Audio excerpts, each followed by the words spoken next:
Good morning, everyone, and welcome to another edition of Morning Coffee, as we call it. I'm here today with Signe. We'll give you guys a little bit of an intro of who we are in a minute. And we're here today to talk about CSDDD. From a practical perspective, hopefully get away from buzzwords and just high-level talk and those kind of things. Let's see if we achieve that. A few word notes on the morning coffee format if you haven't joined one of these sessions before. So the goal of these sessions is to really get away from these old school webinars where somebody has prepared an incredibly boring PowerPoint presentation and they talk about that for 60 minutes and then they get out. So Signe and I actually haven't prepared today's calls. We both have material on CSDDD because we work with it day to day and we know a lot about the topic.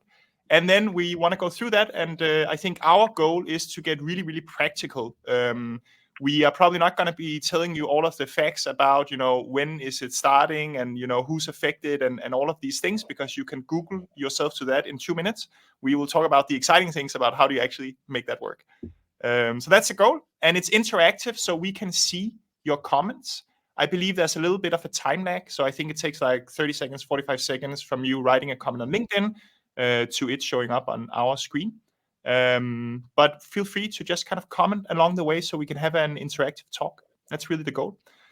For intros, if you don't know me, my name is Thomas. I'm one of the founders and the CEO of Responsibly. Responsibly is a supplier sustainability due diligence tool.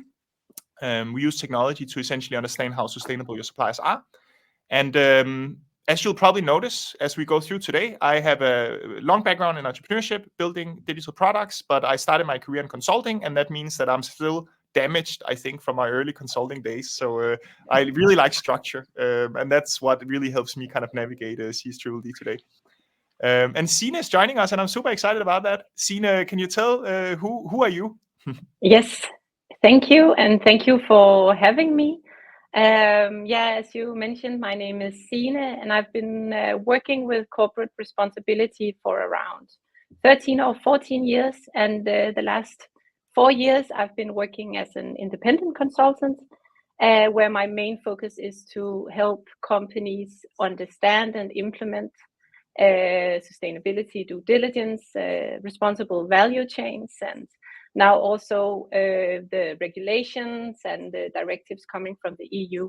And I'm also really interested in not like the high level, what does the standard says?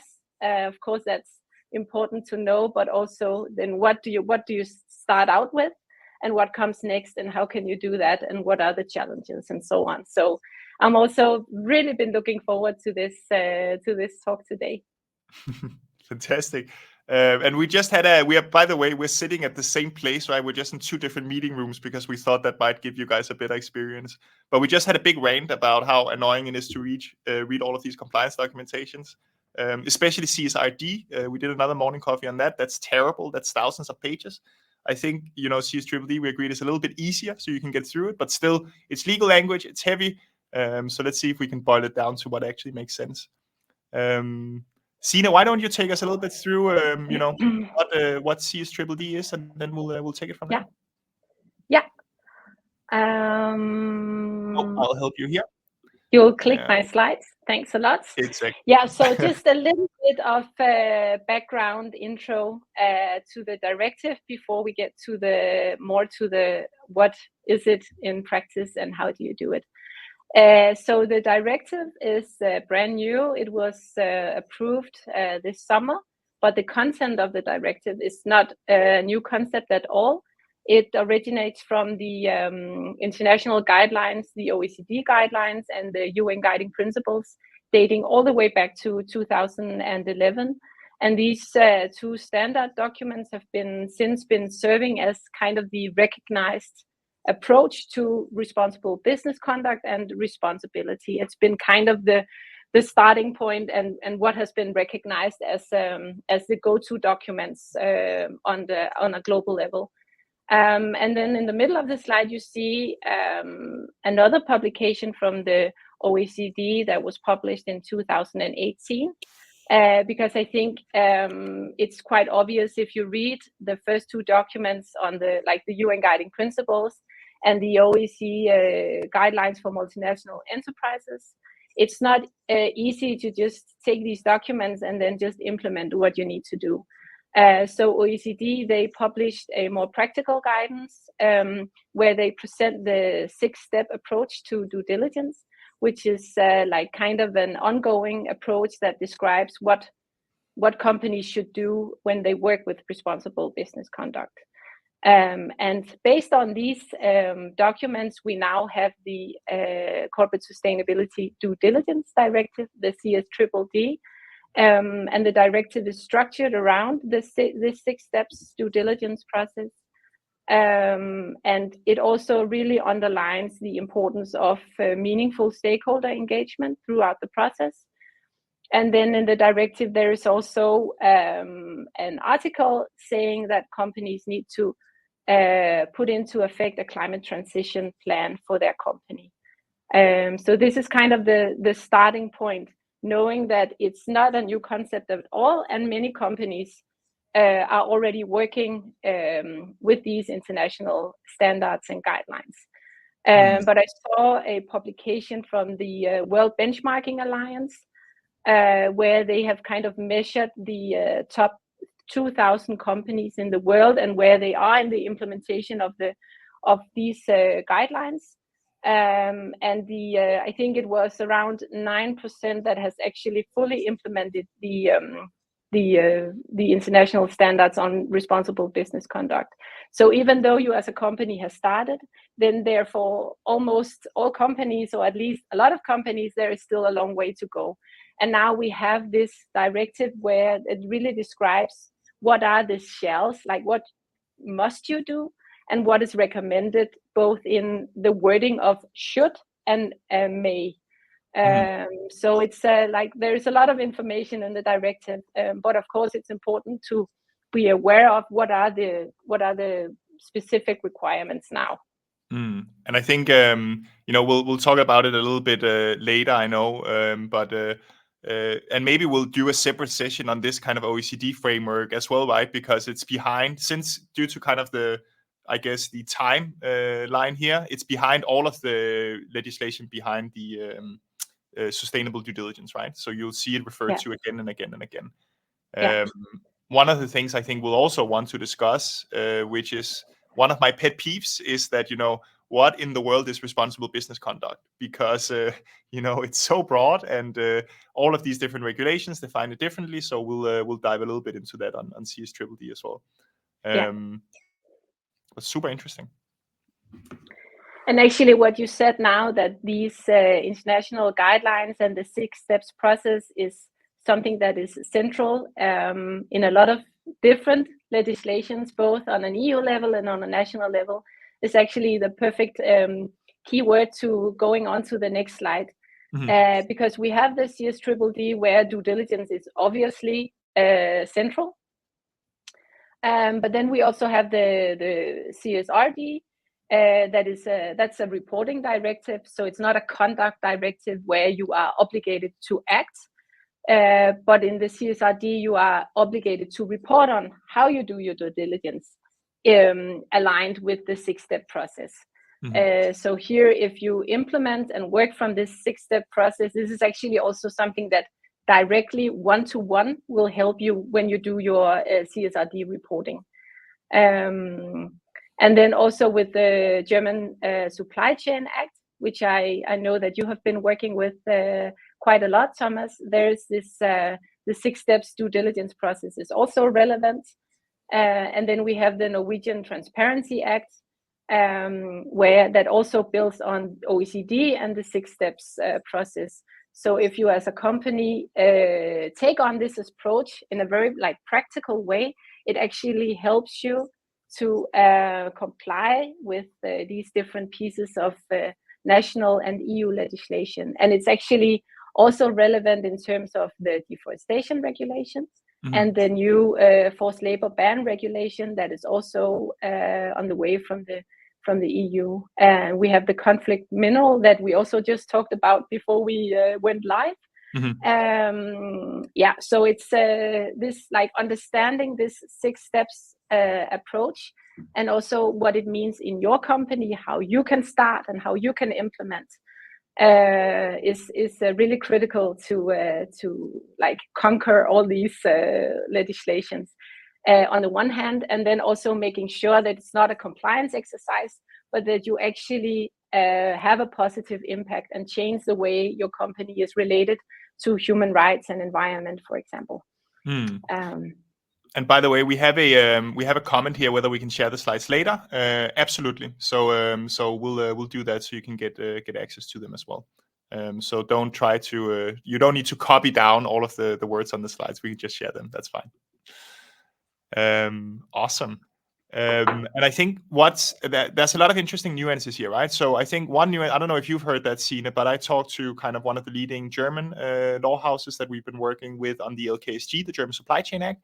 And they say that there's a lot of talks in the cabinet now about, does the CSDDD actually replace the LkSG, right? So do we even need to have that separate country-specific legislation anymore, or can we now just kind of adhere to the EU legislation?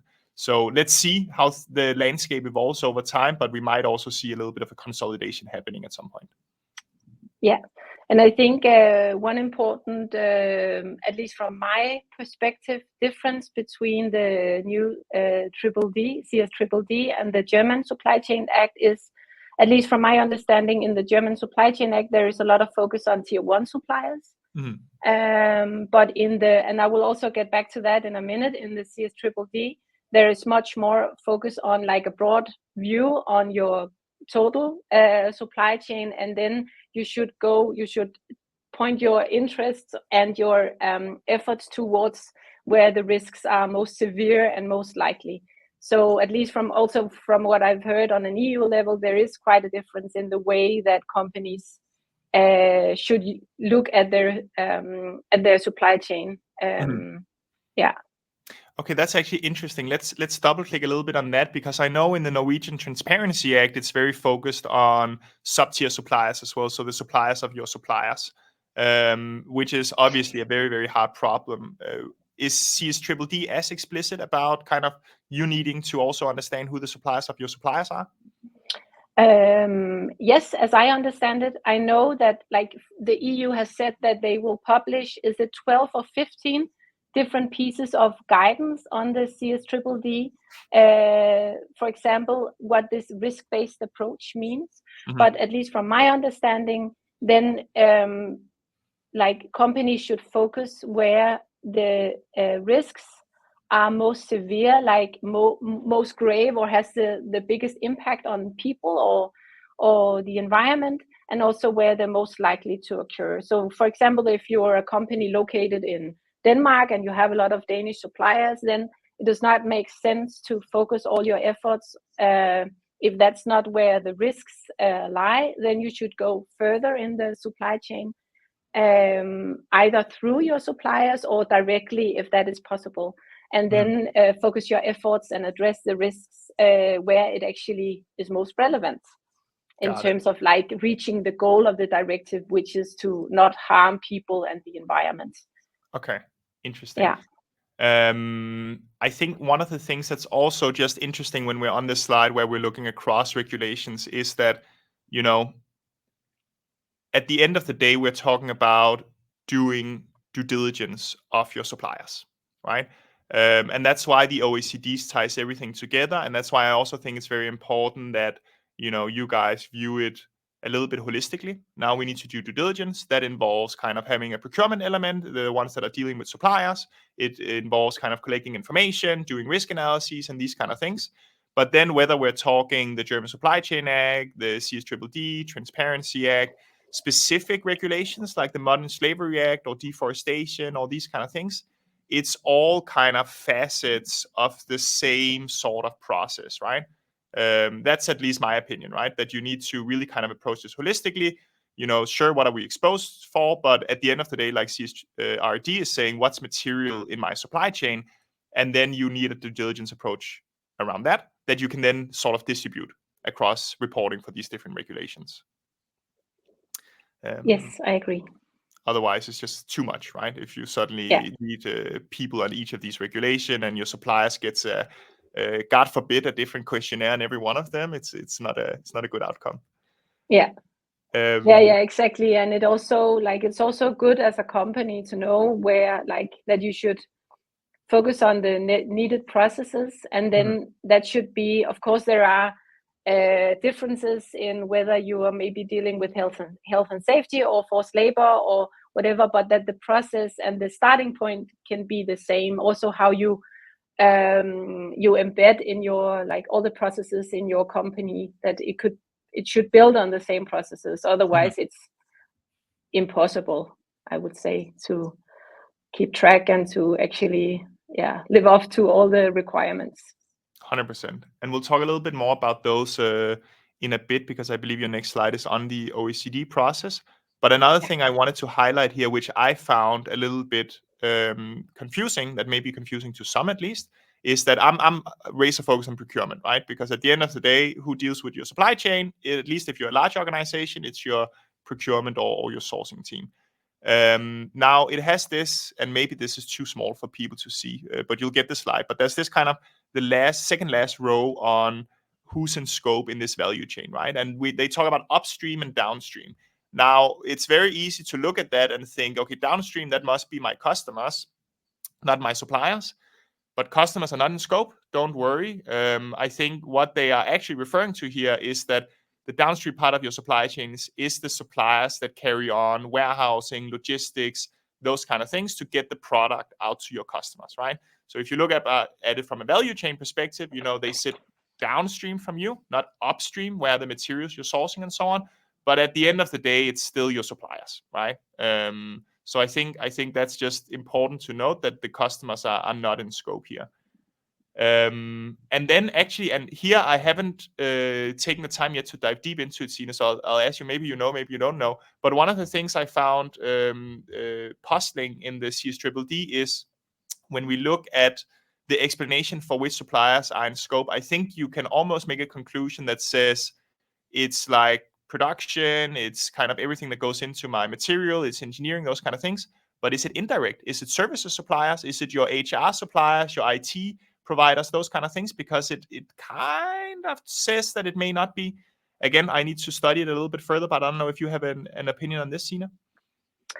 I can try to have an opinion on this. I think it's also, I agree with you that it's in some cases, or for some companies, it can be a little bit unclear. I think that a company should look at their main service or their main product, and then see which suppliers and sub-suppliers are relevant for us to deliver or to produce, or the main part of our business model.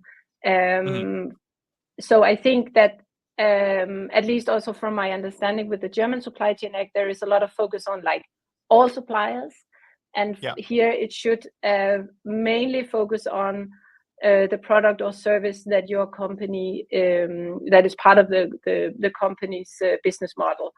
But maybe we'll also receive some further guidance from the EU on this. I agree that it's a little bit unclear, maybe for some, in some companies, whether to if the IT provider is central to the company or not. I think for many companies that can maybe be a gray zone.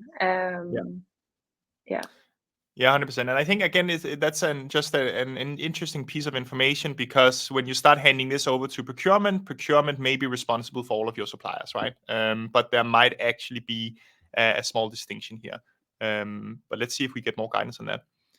Yeah, and I'll just to add to that, if we look at back on the OECD guidelines and the UN guiding principles, then at some point, the service providers and the indirect suppliers are in scope. You should look at it at some point, maybe not as the first thing, because it's not where the most severe risks are.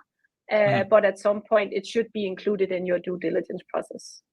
Yeah, awesome. Yeah. I think the last thing I want to touch upon while we're on this scope discussion, because then on the next slide and kind of continuing this conversation, we'll talk a little bit more about what and how do you do it and so on. But on the scope discussions, sustainability means different things, right? So the CSDDD has a different scope from the German Supply Chain Act, which even I think to some extent has a different scope from the CSRD as well, right? So it's all kind of combinations of different topics. So one of the things that we do at Responsibly is that we think about this from a topic by topic perspective. And this is where, we go back to my old consulting days, because this is where I like to be really, really structured. So one of the things that we are producing for documentation in Responsibly, and you can actually have a look at this. It's on our website. It's just under resources and regulations.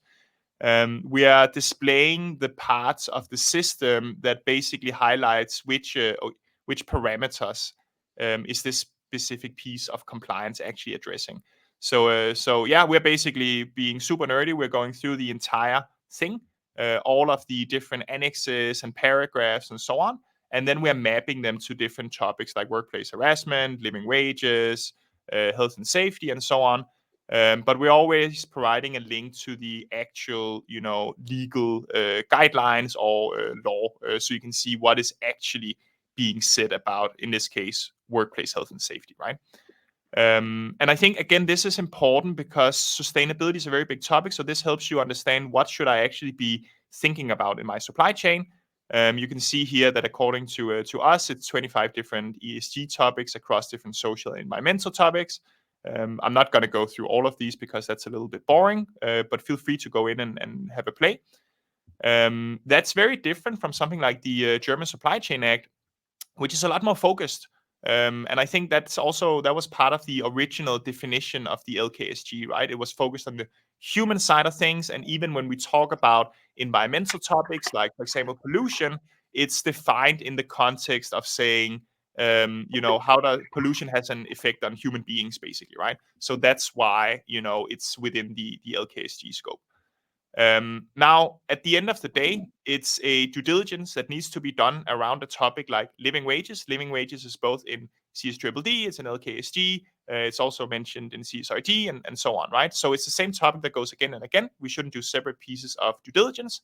But I think very important that, responsible business or sustainability isn't necessarily the same definition in all of these different pieces of legislation. Good. Signe, we have a few questions, so I'll just put them up on the screen here. We have Helena asking, what about authorities at state level? Are they included in CSDDD? I work with the Danish Defense and are curious of how we can implement it or just check if our big suppliers adhere to it. Do you have any comments on that? Yeah, at least to my understanding, then authorities at state level are not in scope of CSDDD, but it's definitely recommended that like an authority at state level implements the OECD guidelines and the UN guiding principles, both within the organization, and then, as you mentioned, Helena, also check how your big suppliers have implemented, because it's of course relevant as an authority at state level to include these guidelines in the way that you work and that you run the organization. And I'm happy to actually double check this after the call. I know the paragraphs where it talks about scope, so we can send a clear response, Helena. I think from our experience, we do work with a few public organizations that are not affected by these type of regulations. So I think maybe they won't be in scope. But what we're also seeing is that, of course, state organizations, they spend taxpayer money. That's how they're funded, which makes responsible procurement and responsible sourcing almost even more important, right? Because, there's been a lot of kind of examples in the past where taxpayer money have gone to fund kind of human rights problems and those kind of things. So we do see a very, very big focus on it across kind of governmental organizations. I know that the Danish government is working on some things that are being rolled out.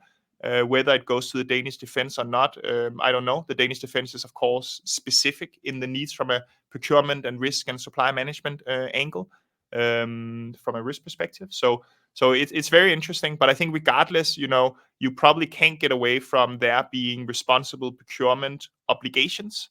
And if there are, then I think the OECD process, which is almost coincidentally also what all of these different regulations are following, is just good guiding principles to operate by. I have another one here from Jean-Marc, who, by the way, says hi from France. Hi, Jean-Marc. Is there any replay of this interesting session? Yes. Well, the whole thing is being recorded, so it's going to be exactly on the event channel. You can go back to it in the weekend if you want to spend your weekends on that and just listen to Signe and I again. So absolutely no problem there. Fantastic. Signe, back to you. Let's continue in the journey. Yes. So I'll move on to the next slide. I think what we are going to do here is to dive into this 6 steps process of sustainability due diligence. We've talked about it, mentioned it quite a lot already. So now I think it's a good time to dive into what is it. And it's these 6 steps where you can see in the middle, the first step is that a company should embed responsible business conduct into policies and management systems. But what does this mean? How do you start and how do you actually do this? If we divide this step into sub-steps, and start with the policies, then here what I always recommend is that you should not necessarily start writing a new policy. Maybe you look at, does your company already have a policy or code of conduct or similar? It could also be a set of policies that kind of cover the sustainability due diligence requirements. And that could be something if you commit yourself to conduct due diligence in line with the international guidelines?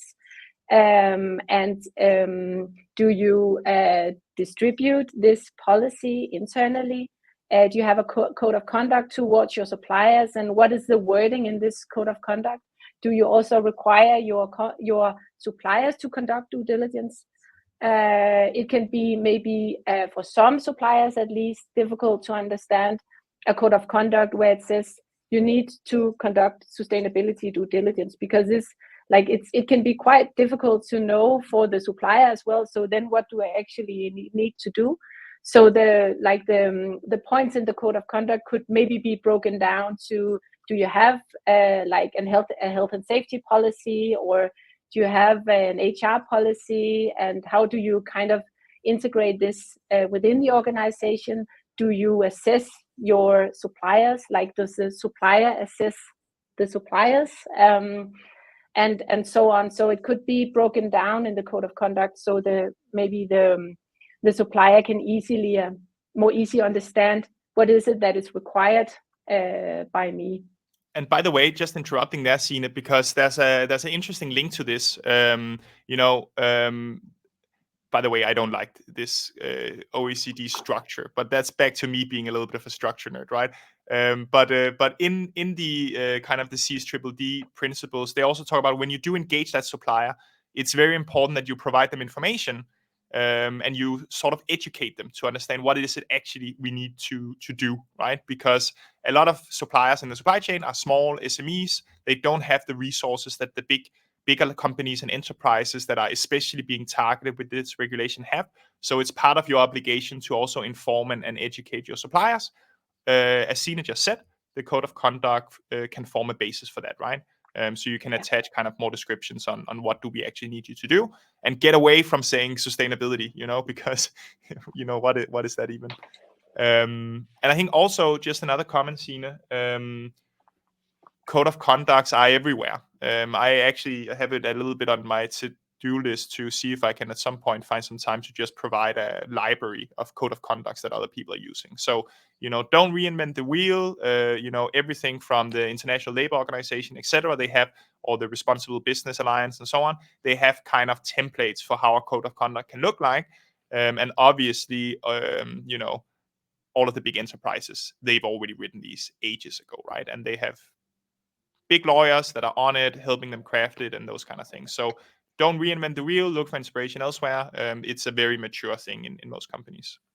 Yeah, and I've previously also worked with the do's and don'ts in relation to code of conduct, because if the code of conduct should be a starting point for like more supplier dialogue and collaboration, and that you actually want to not just have it signed, but that you actually want to like improve things, then wordings like zero tolerance and breach of contract and stuff like that is a really bad idea to put in your code of conduct, because if the supplier signs a code of conduct where it says if you not comply with this, then it's a breach of our contract, then I'm quite sure that the supplier will never tell you if they have any difficulties or challenges.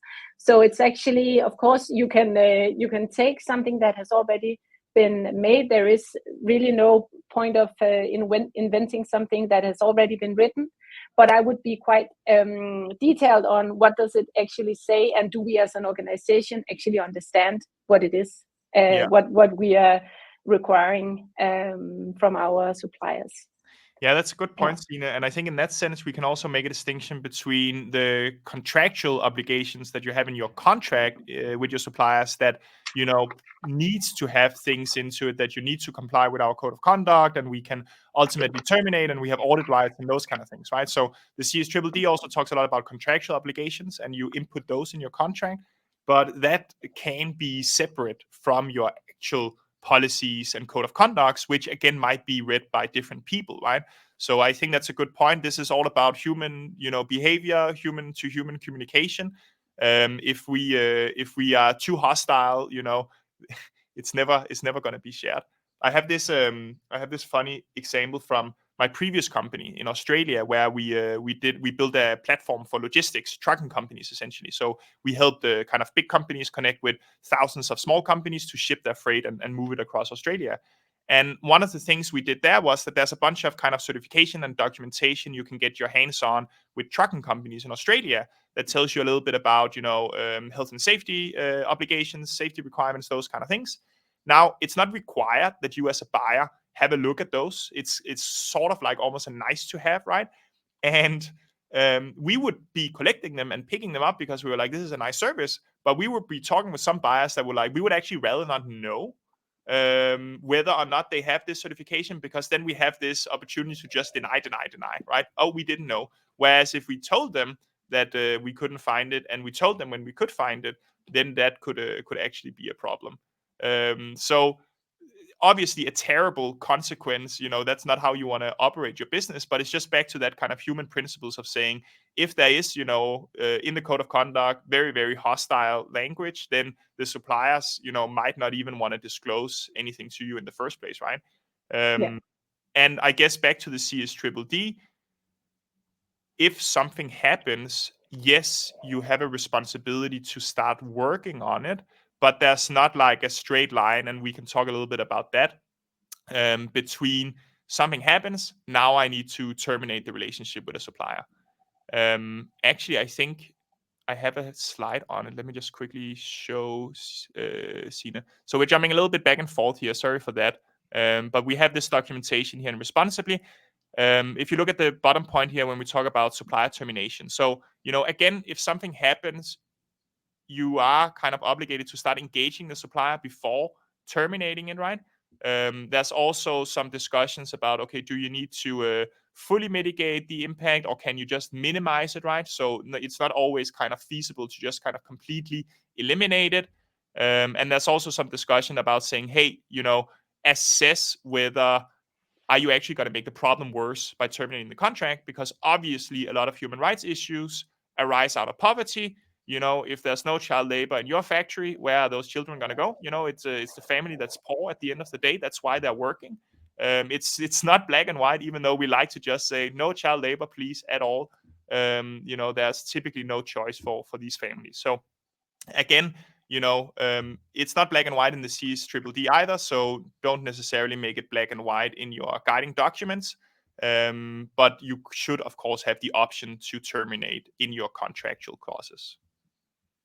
That was a little bit of a sidestep. But if I can just add to that, then there is quite a lot of text in the directive about responsible disengagement and what you should do, like what should the different steps be. And here, maybe a recommendation could be to write like this, have an internal, like a process description step by step. If we experience a supplier that is not willing to change or like focus on making improvements, then what could the different steps be? The first could be to see if we can increase our leverage with the supplier, or if we can go together with other companies producing at the same supplier, if we're talking about like a producing facility and so on. And I think to have this kind of internal discussion in a company and what is our processes can actually be quite good. Yeah.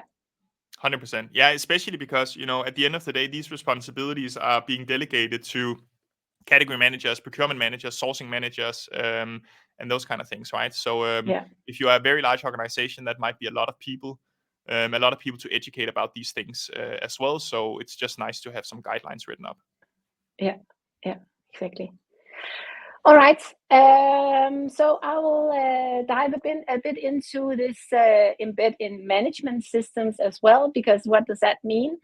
That can vary quite a lot depending on the company type and size and the sector and the kind of supply chain setup and so on. But the first step would definitely be to assign a person that is responsible. And also like assign board or C-level responsibility, who in the board is responsible or who in the like top management level in the organization is responsible, maybe not for like completing all the different things that needs to be done, but to make sure that it's on the agenda and that there is an understanding in the top of the company about what is this about, both in terms of like what does it mean for us to align our policies across the company? What are the biggest risks in our company, and how do we actually need to put aside resources to mitigate and so on? So and then it could also be to strengthen internal communication about how you work with responsibility, to conduct trainings across the company, not only maybe in procurement, because there is some dynamics in a company that can actually influence whether procurement is even capable of having a good supplier relationship. I've seen organizations that are very sales driven, where the sales teams can actually just send orders throughout the organization, and then it's up to procurement to deliver on time. But if the sales team are requiring too low prices, too short lead time, and changing the design or the orders, then that puts a huge pressure on suppliers. And if the suppliers are under pressure, they will press further down in the supply chain, and then it actually just gets worse. So there is some dynamics across the company that is not just something that procurement or the purchase department can solve to make sure that everything is aligned. That also goes to to incentives or KPIs. How is success measured within a company? Is it actually supporting the responsibility efforts, or is it contradicting? Do you have like a sustainability team really trying to change things, and then the procurement is measured on things that are actually destroying or making it impossible to actually implement changes? 100%. And actually, let's kind of spend a little bit more time on that, Signe, because I think it's very important. I'll just be very confusing to the audience and bring up another slide again. So if we look at, and honestly, maybe this is too small for you guys to read, so I'll help read it out loud. But if you look at paragraph 46, so that would be bullet 6 here, and paragraph 47, the CSDDD starts talking about some of these things, right? What is it actually you can do when these issues occur, and when is it your responsibility? And, we are really talking about, as Signe said, business plan, right? So, how do you design those products? Maybe you design them in a way that puts a lot of pressure on your suppliers. Maybe it's obviously pricing. Maybe it's very tight deadlines that, again, puts a lot of pressure on your suppliers to achieve it. Maybe it's your requirements that are somehow very difficult for your suppliers to meet. So, it's really beyond just, as Signe says, your procurement function, because, and I think the standard discussion in every procurement conference is that the CPO wants a seat at the table and wants to be in the boardroom, right? Because it's so strategic what procurement does. Now, that doesn't happen everywhere. In a lot of places, procurement isn't empowered sufficiently. Sometimes they are carrying out orders coming from other teams, whether it's design, whether it's sales, as you mentioned, etc. So important to understand, how does that work in your organization? How empowered are procurement actually to make decisions, versus how much are they just kind of acting out on other people's guidelines, basically? Because if that's the case, then that's probably where you need to start looking at fixing processes, rather than, in your supplier due diligence and evaluation and so on. The food supply chain is also being called out specifically here, right? So they have like specific talks about pressure on agricultural suppliers, farms, and so on from a pricing point of view. And literally, a little bit controversially almost, we need to share the value more along the value chain, which means that you need to pay the farmers more at the end of the day. So super interesting. And I guess when you say management systems, Signe, it's really behind all of these other steps, right? There's processes and systems behind it. How do you set up your sourcing function? How do you set up your product design function, and so on? And how do they ultimately take in the requirements of this law? Yeah, and then in the nature of this wheel, it's also about how do you make sure that you all the time, not every day, it can be like an annual planning schedule or similar, but how do you make sure that you make continuous improvements, and then that you strengthen your processes and make them even more effective as you go along? It's quite difficult to start in the middle and then implement something perfect, or that is actually not possible at all. But it's not a reason for not starting. You should start, and then you should see it as a continuous process where you improve what you're doing. Exactly. And on that, there's a timing element of these things, right? There's a regularity that's highlighted where you say, hey, you need to conduct these due diligences at least once a year, but also whenever the business context changes. So that means it needs to be part of your sourcing criteria, right? And whenever you look at new suppliers, it can't just be like a yearly exercise. It needs to be part of how do you actually, evaluate new suppliers coming into your company. So it obviously needs to be part of that process. It also talks about when your circumstances changes, right? So of course, product design, when that changes, you might look at new suppliers. So if it's in that process, you're fine. But a supplier might be acquired. Suddenly they have a new parent company that might change their circumstances, right? And may warrant you to have a look at them again, and so on. So there is this regularity, also monitoring it. Maybe a violation happens, maybe something comes in from a whistleblower system, those kind of things. So there is this regularity that just requires it to be in processes, in procurement processes, in design processes, and so on, and not just as a yearly exercise. Now we deep dive on our supply chain again. Yeah, it's quite difficult to just look at responsible business conduct one time a year and then hope that it's perfect the rest of the year. That's not possible. So I totally agree. Exactly. I'm being a little bit mindful of time here, Signe, because I think what would be really interesting for us to, because I think the two most interesting things in this wheel here is almost number 2 and number 3. Because number 4 is quite obvious, like when you start having mitigative action plans, you need to track them and those kind of things. And communication is also, fairly limited. But to enact all of these things, it really sits in number 2 and number 3. And maybe before we go there, Signe, because we just got another question in, let's take that. So Srudi's asking, do you have any practical suggestions on how to prepare and implement incrementally until the CSDD comes into full effect by 2027? Maybe let's jump straight to your timeline slide, Signe, should we, and answer that question? Yeah. And then we can do go back. That. Yeah. Because so that's actually quite a good idea to look at this slide then, because here I have tried to kind of point out the due diligence obligation, and then kind of assess, so how long time does this normally take? So we have the first one that is like build knowledge and understand the directive, and then all the different obligations under. And of course, this varies a lot depending on the organization, the size and the type, and like how many risks do you need to first overall assess and then conduct impact assessments, and also it depends a lot on your like your starting point, your maturity level, or how far you are in implementing the CSDDD. But I think the point with this slide is that if you want to not rush it and you want to make sure that you implement some really good processes, then you should start today, or like, of course, that's a cliche to say you need to get started now, but that is actually the point of this slide, that it takes time first to get an overview of where are you at this point across your company, and if you have like subsidiaries, that makes it even more complex.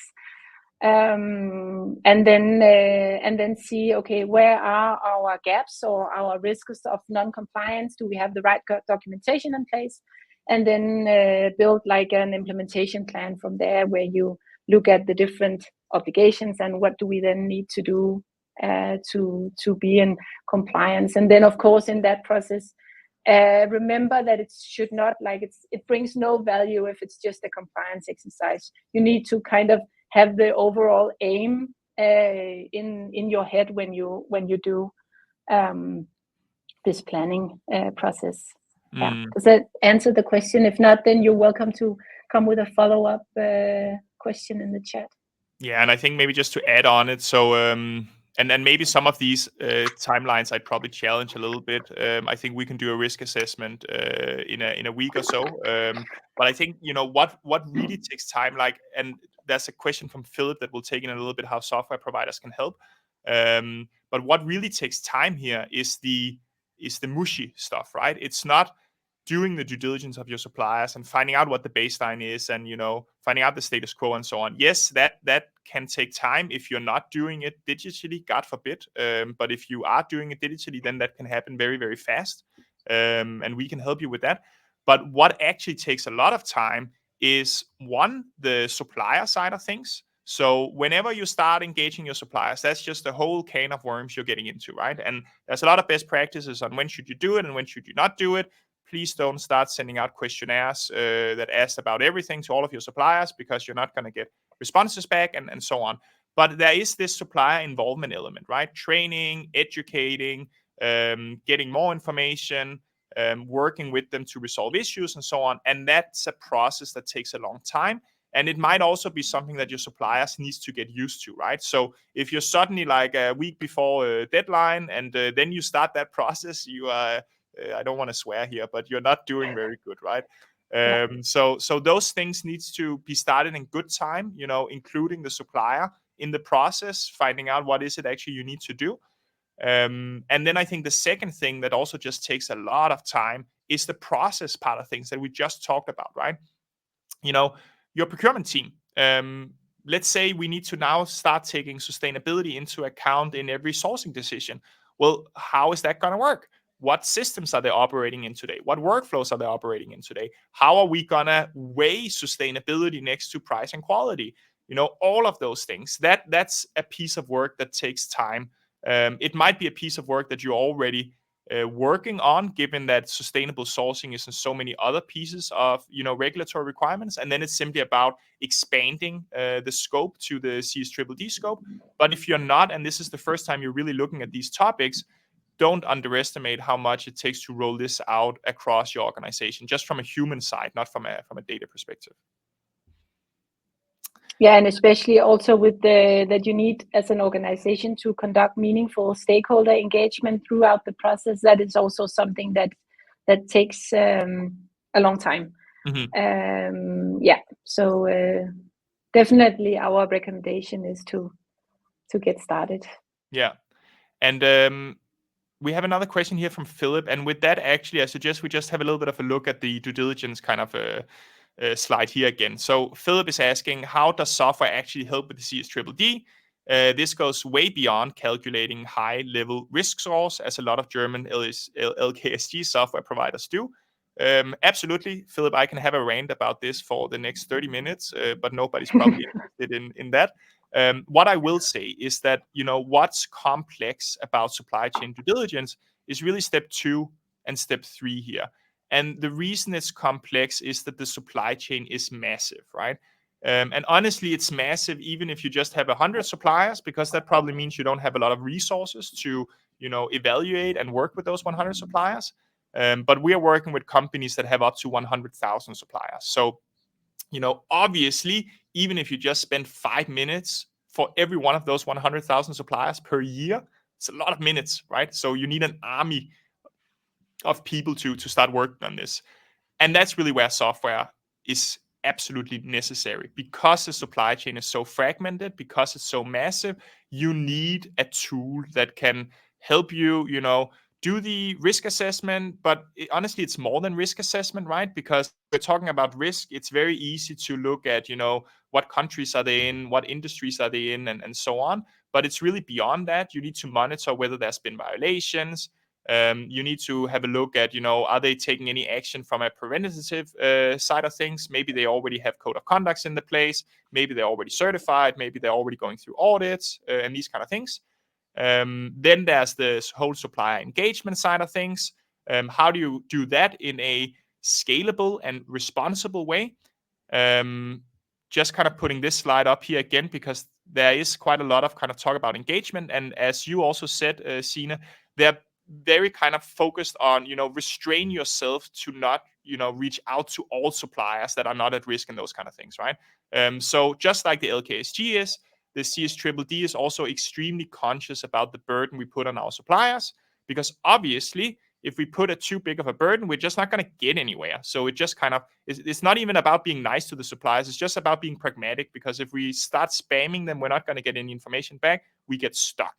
And that's also, again, somewhere where you can use technology in a really efficient way to figure out how do we tailor engagement to the supplier? How are we able to accept the information they have readily available? I have another pet peeve where, we all make up our own questions because that's how we understand the world. That's to some extent fine. But we need to be able to understand what the suppliers have readily available, because they can't go through 100 customers and fill in, 200 different questions. So can technology help you take existing data to kind of analyze from your perspective? Can it help recommend where you prioritize, where you focus? Can it help kind of analyze documents you receive and extract the information and validate them? Can it help kind of follow up with suppliers automatically? All of these things just becomes very, very important when you're working with many, many suppliers, because there's no way you can manage it manually. And I'm asking it rhetorically, because obviously the answer is yes. That's what we do. We use a lot of AI to do it. We're having fun with that. We have a lot of things we still want to do, to be honest. But I think we do a lot of cool things already. So I would encourage you to have a look at software providers, just because this is a workflow automation exercise when you're working across thousands of suppliers. Yeah, agree. We're coming a little bit to an end. I'll just kind of bring up the fact that the last time we did this morning coffee, when we stopped and we asked for questions, we actually saw questions start piling in, after we ended the whole live stream. And I think that's because obviously it takes people a little bit of time to start thinking about what do we want to ask, writing it down, and so on. We'll stay on a few minutes after as well, but I'll just encourage you, if you have some questions based on what we've discussed today, start thinking about it, start writing down the questions in the chat, then we'll get to it. And then while you do that, Signe, why don't you take us through, what else does the CSDDD say about step 2 and step 3 here? Yeah, I'll do that in 5 minutes. Maybe we should see if we should follow up with a new morning coffee where we dive a bit deeper into this. Yeah, that's good. But step 2 is where, like, that's central to the whole process, because this is where you as a company identify and assess which actual and potential impacts are present in our chain of activities, as it's called in the CSDDD. But that is like the upstream supply chain and the downstream transportation, storage, and distribution. And here you can like maybe divide it into 3 sub-steps again to break it down.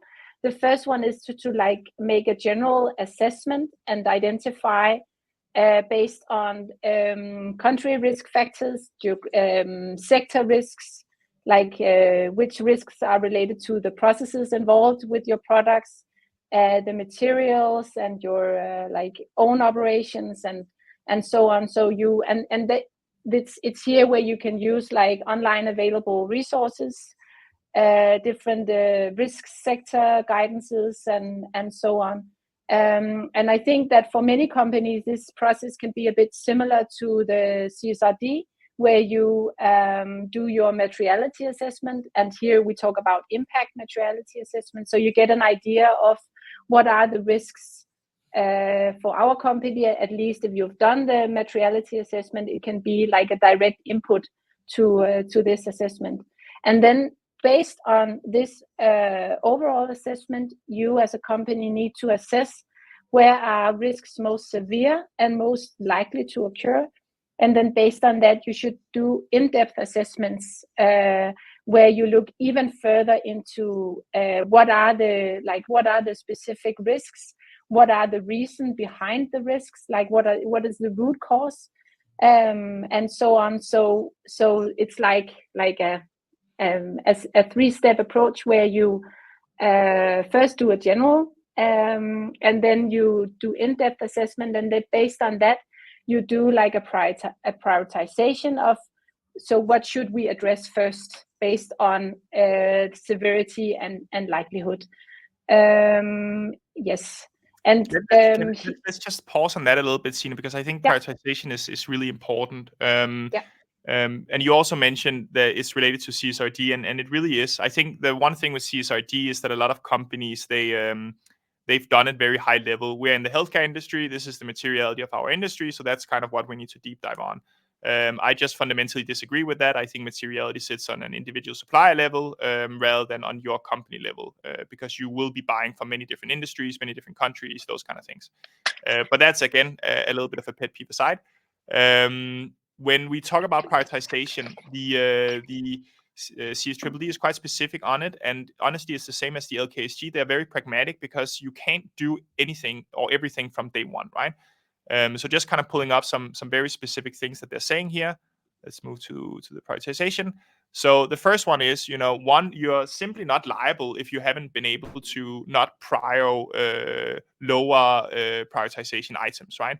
So, when you first start doing this, it might be super overwhelming. You have 1,000 suppliers. There's so many risks. There's so many, potentials to work further. Select a focus area and then kind of continue working with that. That's okay. You're not expected to be able to conquer the world from day one. The second part that I think it's very, very interesting is a little bit of a nuance if you work with procurement. But in procurement, we like to say, hey, what's our level of influence on a supplier? How much bargaining power do we have? Because that informs how much we can negotiate price and those kind of things. So it's typically one of the things we use to prioritize efforts with suppliers. CSDDD specifically calls out you cannot prioritize according to your level of influence. And I think that's really, really interesting because everyone would just kind of let's take 80% of our spend. That's probably where we have the most influence. Or even the ones that are a little bit more advanced, let's use like terminology like the Krajcik matrix or something like that to find out where do we have most leverage. And obviously where we have most leverage, we can have more impact. And that's where we'll focus, right? Not a bad technique, but it's also not necessarily where risk is, right? So you can't really get away with saying, I don't think we have any influence, so hence, I don't want to work with it. That's just a really important notion, right? You need to prioritize according what's kind of the severity and those kind of things, not do you think you can actually influence your supplier on this topic. Yeah, correct. Fantastic. We're at the end, Signe. I have two questions here. One is on whether there's going to be a recording. There will be. So it's going to be in the same event channel as you guys are in today. That's where the recording will be posted, so you can watch it in the weekend. And then, and Catherine here is asking for recommendations for software providers. Now, Obviously, I'm insanely biased here, given that I'm the founder of one of the software providers. So, have a talk with Responsibly. But then I'm going to shut up because, I will be too biased to have an opinion. I don't know, Signe, have you seen anything that you think is more or less exciting, other than Responsibly, of course? Other than Responsibly, I think then it should be like, if it's to comply with EUDR, there are also some like specific providers specifically for that. Yeah, I don't have any recommendations actually. Okay, but I think, and one Super overarching helpful. thing, yeah, one mistake that I do see people making, at least, is that they try to find one software provider that can handle all of your sustainability reporting requirements, including things like CSRD and so on. I think that's a mistake. You're not gonna find anything. What you're gonna find will be like terrible at doing everything. So my recommendation is that at least when it comes to CSDDD, but also LkSG, EUDR, etc., whenever there's a supply chain element, whenever there's a procurement element, look at providers that understands those workflows really well, because they're just fundamentally different from reporting on your own operations. And that's really back to the scalability problems we're talking about, hundreds, thousands of suppliers. Really look at tools that are specialized for the supply chain and procurement, not your own sustainability reporting, because it's two very, very different things.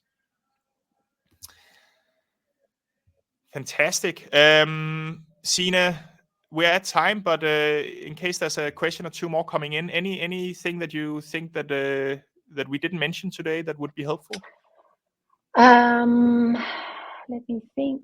Yeah, so maybe just one point, if we see if any questions are coming in. Then we touched a little bit upon it during our talk. But I think as a company, it's also important to remember that you are allowed to have risks. It's not about not having risks, and you are not expected to fix everything if it's in your supply chain. Like there is like a distinction between if you cause the impact or if you contribute to the impact actually happening. That could be through your purchasing practices. Then there is an obligation of result, like you need to then make sure that something is improved. At least you need to either maybe just also withdraw from having a contribution to the impact. And if it's something that is happening in your supply chain that you are not contributing to, then there is an obligation of means, which means that you then need to address with your best ability to see, so what can we do to improve the things, to make sure that that negative impact is not happening. I think this distinction is quite maybe also helpful to have like in the back of your mind when you're working with this. And especially if you are like if you're an engaged sustainability manager in a company and you really want to change things, then it can be like a little bit maybe difficult to accept that you cannot change everything, but you can address and you can maybe raise the question, like the concern also within the company. Yeah, and power of buyers, right? Like maybe you on your own is a small fish, but if all of the small fish starts demanding that action is being taken, like we are hearing it day to day that, hey, this company is looking into that because all of our customers are asking for it, right? So there's just an immense amount of power in it. And CSDDD says, sure, maybe you're not at fault, maybe you're not even partly at fault, but you still have an obligation to influence. Exactly. So you can't really hide behind this thing that it's not me causing it. If there's issues going on in your supply chain, you have an obligation to influence it at the very least. That may work, that may not work, but I can tell you the more people who does it, the more impact we have at scale. Yeah. Awesome. Maybe that's a good one to end off on. Thank you so much, everyone, for joining. We'll share the materials. There will be a recording coming up right here, and feel free to add in if you want us to do a session again on anything in particular. There's so many nuances, we didn't have time to cover it all, and we'll be happy to show up a morning again if you want to. Yeah. Awesome. Have a great day. Have a great day. Bye. Bye.